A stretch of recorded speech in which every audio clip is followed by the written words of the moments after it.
Hello, my name is Herr. I serve as the intercultural catalyst for the Minnesota-Wisconsin Baptist Convention. Part of my role is mobilizing people to go on missions.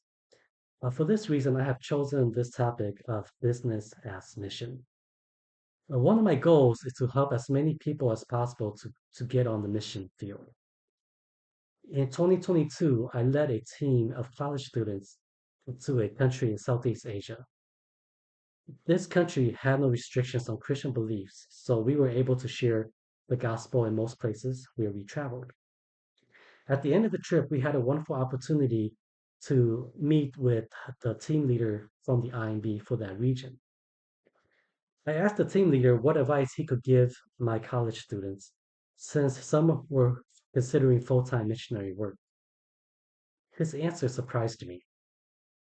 He recommended for the college students to pursue non ministry degrees. His rationale was that a skilled trade would open up more opportunities for ministry, especially in a developing country like the one we were in. The missionary gave me his card, which listed him as the owner of a company that makes beautiful handicrafts in the country. The next year, at our state convention annual meeting, we had a missionary speaker who was also an IMB team leader, but he was from South Asia, and his country was a restricted access country. He recounted stories of national Christians who were persecuted and jailed for their faith. To gain entry into the country, he used business as a platform. He owned an export company in the country.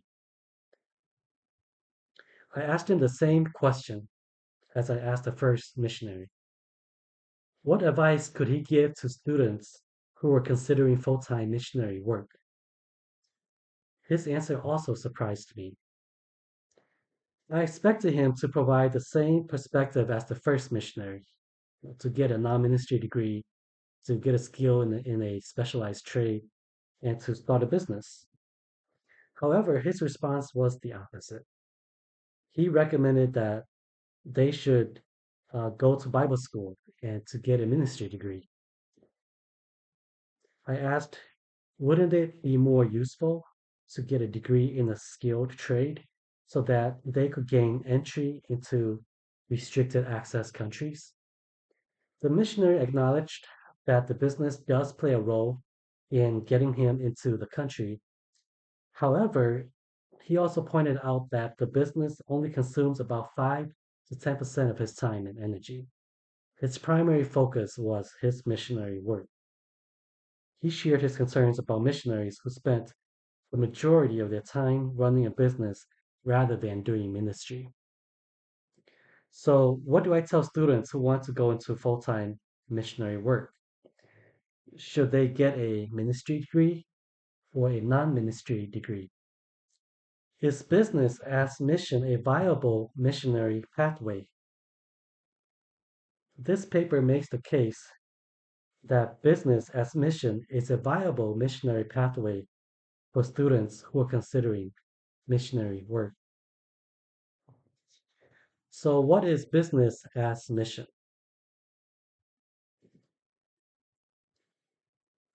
Business as mission, or BAM for short, is a topic in the book Paradigms in Conflict by David Hasselgrave and edited by Keith Idle. As the title of the book implies, missionaries have different perspectives on the effectiveness of BAM. In the book, BAM is defined as a mission strategy developed to advance the gospel and glorify God. It uses business to address the spiritual needs of people. Besides, it can be extended to meet the social, economic, and environmental needs of people. It is also an access strategy for missionaries to gain residency in the country. The business in BAM must be real, profitable, and sustainable. It cannot be a cover up or a facade. This quote is from Michael Lamb, as quoted in Paradigms in Conflict. There are many examples of successful BAM enterprises, two of which have already been mentioned in the introduction to this paper. What about other experiences of BAM? While in Southeast Asia, I met another BAM entrepreneur who worked for a different missions agency. He and his wife ran a very successful coffee production company. They lived on a large, beautiful property where they also operated a highly rated coffee shop. After our meeting with this entrepreneur, my missionary driver turned to me and shared some of his frustrations. He complained about missionaries who come here so that they could live like kings. Obviously, a very negative experience that this missionary had of the BAM entrepreneur. In his book, A Survey of World Missions, Robin Hathaway also shares his experience of leading a BAM or tent making ministry in Northern Africa. To gain access to a hard to reach people group, he worked as a relief coordinator for a secular organization. While BAM gave his team access, it also inhibited his team from devoting their full attention to the ministry. Hathaway writes, after 7 years, his supervising overseas tent makers, Hathaway writes, it says, I discovered the teachers, medical personnel, and relief workers under my supervision did not have much left in the tank by evening for the spiritual work. As we can see, BAM can be a positive model for missionary work, but it can also be a negative model. Next, I would like to examine some texts from the Bible that have been cited to support BAM. An often quoted passage in support of BAM is Acts chapter 18, verse 1 to verse 4. It says, after these things, he, referring to Paul, left Athens and went to Corinth. And he found a Jew named Aquila, a native of Pontus, having recently come from Italy with his wife Priscilla, because Claudius had commanded all the Jews to leave Rome. He came to them, and because he was of the same trade, he stayed with them, and they were working, for by trade they were tent makers. And he was reasoning in the synagogue every Sabbath and trying to persuade Jews and Greeks. Again, that was from Acts chapter 18, verse 1 to 4, taken from the New American Standard Bible. Upon arriving in the new city, Paul went to work to support himself. As a student of the Torah, Paul would have acquired a trade in his rabbinic upbringing. A New Testament scholar, John Polhill, writes, the later rabbinic writings required students of the law to adopt a trade in order to keep the mind from becoming idle and so as to never depend on profit from the teaching of the Torah. And that's from the New American Commentary on the book of Acts. Paul emphasizes this point in his writings as well. In 1 Thessalonians chapter 2, verse 9, Paul writes, for you recall, brethren, our labor and hardship, called working day and night so as not to be a burden to any of you. We proclaim to you the gospel of God. Again, from the New American Standard Bible. This is not to say that Paul never received ministry support from other people. In fact, verse 5 reveals that after Silas and Timothy arrived, Paul was able to devote himself fully to the ministry. In his commentary on Acts, Daryl Bach suggests that Paul may have received financial support when Silas and Timothy arrived. This is reflected in Paul's letter to the Corinthians, where he mentions a gift received from believers in Macedonia.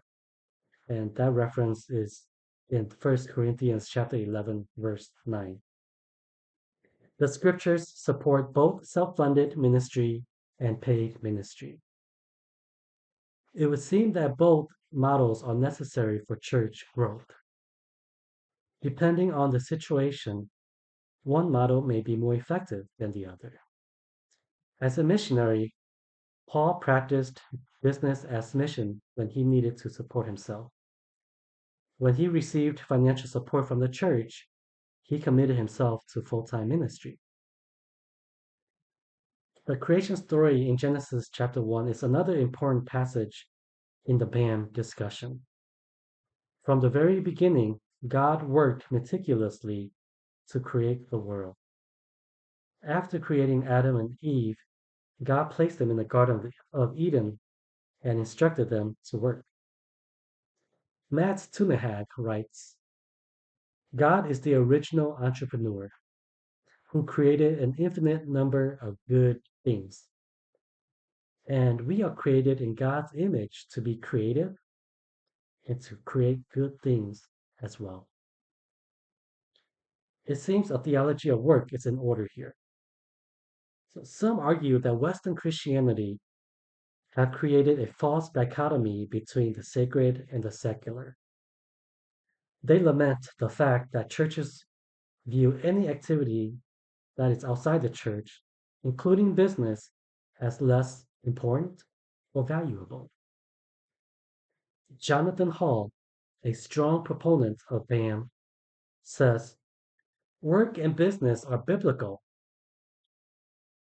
and all about stewardship, human dignity, and sustainability.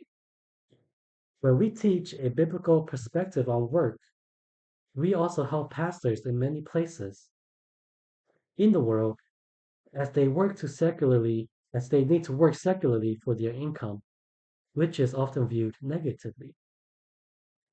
And this quote is taken from the book by Gort and Tunahag. I agree with Hall, but I am reluctant to merge the sacred and the secular. I believe God's holiness is not something to be taken lightly. In Exodus chapter 3, verse 5, God told Moses not to come any closer and to remove his sandals because he was standing on holy ground. Now, when there is no longer a distinction between the sacred and the secular, then there is no way to describe what is holy anymore. In the next section, I will look at both the benefits and problems of business as mission. As mentioned in the introduction to this paper, BAM is an effective method for gaining entry into restricted access countries. John Mark Terry notes that about 90% of unreached people groups live in countries that do not grant visas to missionaries. If missionaries really want to preach the gospel to the ends of the earth, it would seem wise to employ some strategies of business as mission. In addition to spreading the gospel, BAM can also be used as a way to alleviate poverty. BAM creates employment opportunities for impoverished communities in the developing majority world. Steve Corbett and Brian Fickert writes, given that one of the primary problems in the majority world is a lack of employment opportunities, it makes sense to start and operate businesses that can directly provide jobs for poor people. And by intentionally developing relationships with employees, suppliers, and customers, opportunities for evangelism and discipleship found. End quote.